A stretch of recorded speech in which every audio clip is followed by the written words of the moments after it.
it sort of seemed like baking started once you entered college. Is that accurate? Yes. Yeah. Okay. What's the food situation before baking in your house? Like, what was your relationship with food and cooking and baking, whatever? To be honest with you, I don't think I even had like Yeah. I was complete like before this and after this, or before that year that I started doing this. I feel like I was a complete different person. Yeah. Yeah. My mom used to cook majority of the food. Hmm. Now, we try to like my mom actually went to Lahore again a week or two ago. So it's a balance of my dad, me, and my sister. And then even when she's here, sometimes we try to divide that as well. Um, because I'm more interested in cooking now, and everybody should chip in as well. So, but before that, I had no connection to food. I really didn't care that much, and I never really thought about it and like the levels that it has in terms of how we're connected to it and all that. And yeah, before that, it was really nothing. It was So until after. how did the change happen?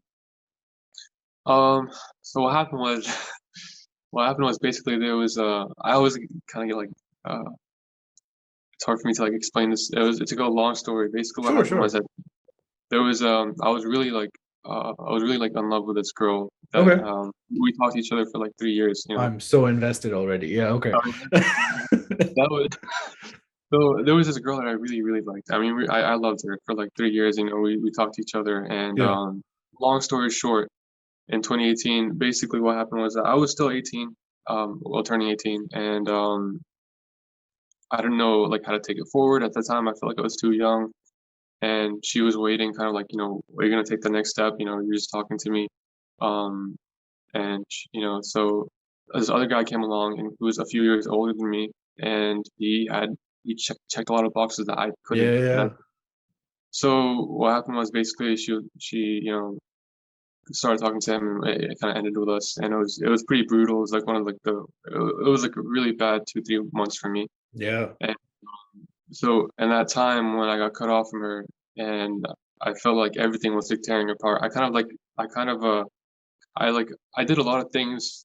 I centered my life kind of around her. Like I finished high school a year Right, right. earlier. She was a year older than me. I did a bunch of stuff in terms of like, oh, this is my goal. This is like, this is my life that I want to create out. And then all that just like shattered. So I was like completely broken. And somebody Mm. who comes from like a privileged family who doesn't go through a lot of like struggles in life, that was like the Yeah. biggest thing. Yeah, yeah. Completely like broke me. And at that time, I needed something to basically get me out of that and like find something that can, keep me occupied. And so I picked up cooking, baking randomly. I had no, basically what Okay. happened was there was a time period where she was still deciding if she was going to continue talking to me or like take things forward with him.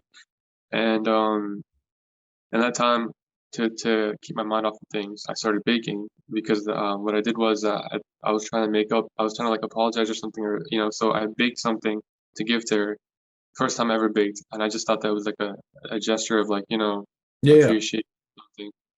So I baked it and I gave it to her, but she didn't accept it. But then I kept baking, and I realized like it was kind of nice, so I just kept on baking. It felt good to get my mind off of things, and then eventually I started feeling much better a few months down the line, and so I kind of dropped it because I felt like I didn't eat it anymore. And I wasn't even at that time. I didn't really think about it as like something that's really. You drop baking?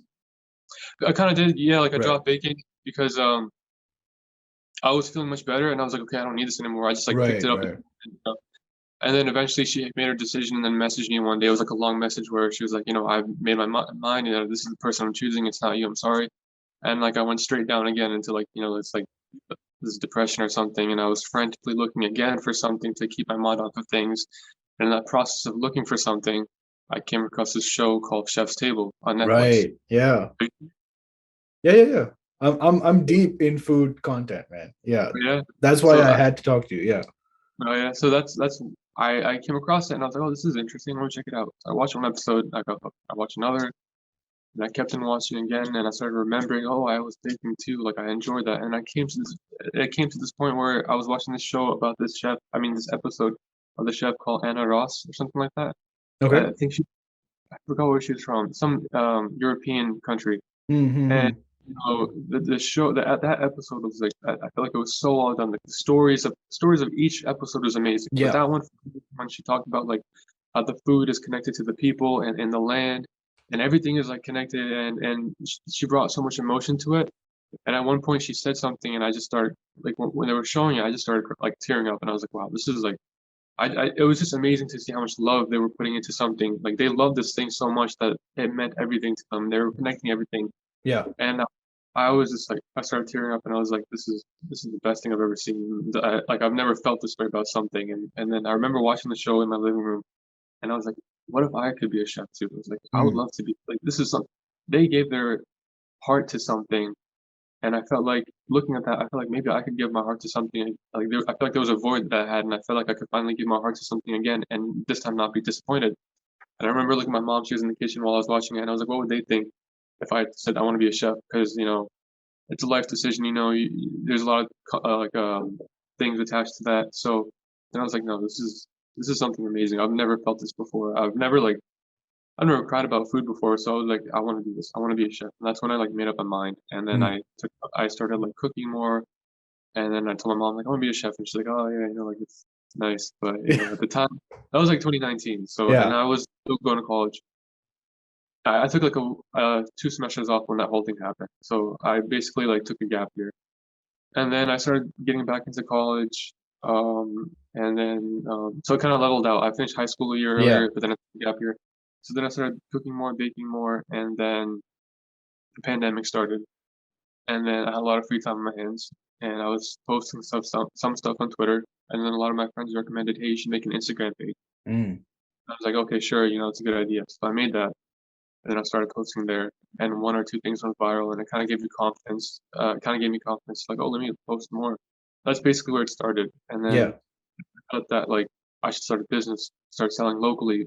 So I started planning for that, and then my dad was like, have you ever tried social media more like TikTok and YouTube and stuff like that? And I Your was like, dad suggested that?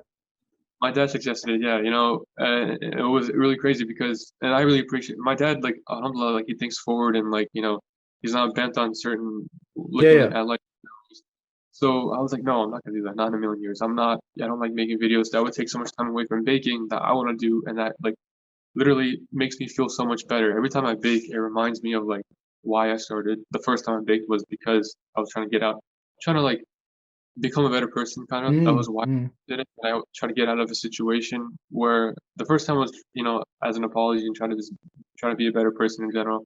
The second time was to get out of a situation that really like took a toll on me.